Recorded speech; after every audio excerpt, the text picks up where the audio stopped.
Did you catch this in Joker? The club that Arthur performs at is called Pogo's and is a reference to a very dangerous and very real clown. Pogo is the name that serial killer John Wayne Gacy used when he would dress up as a clown and perform for children.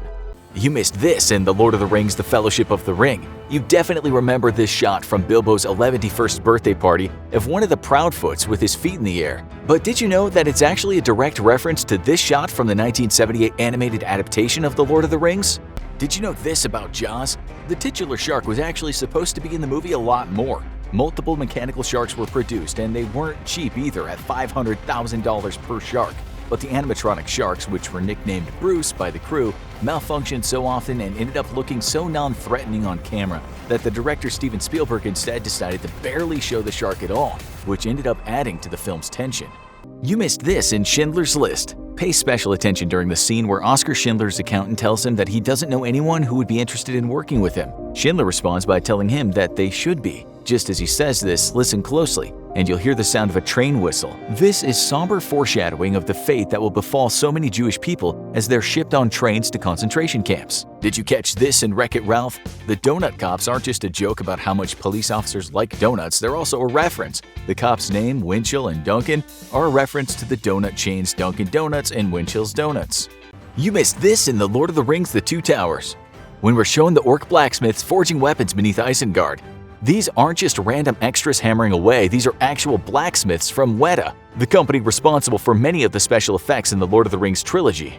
Did you catch this in SpiderMan Homecoming? We get a quick glimpse at Miles Morales' uncle's car, which has the license plate UCS M01. It seems random, but this is actually a clever Easter egg.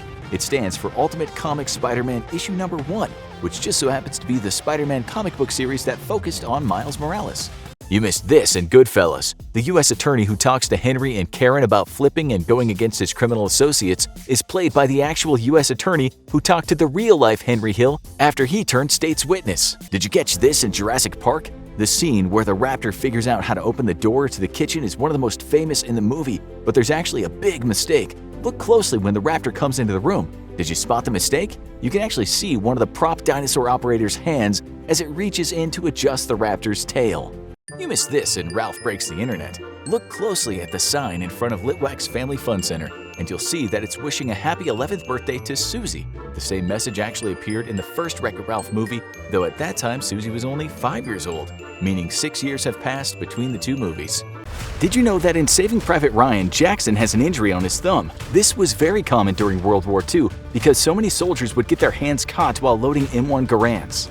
You missed this in Avatar. In a scene that was deleted from the final, already very long release of the movie, there's a scene where Jake, Grace, and Norm walk through an abandoned school. Norm picks up a copy of Dr. Seuss's famous book, The Lorax, which just so happens to be a story about nature being overrun and destroyed.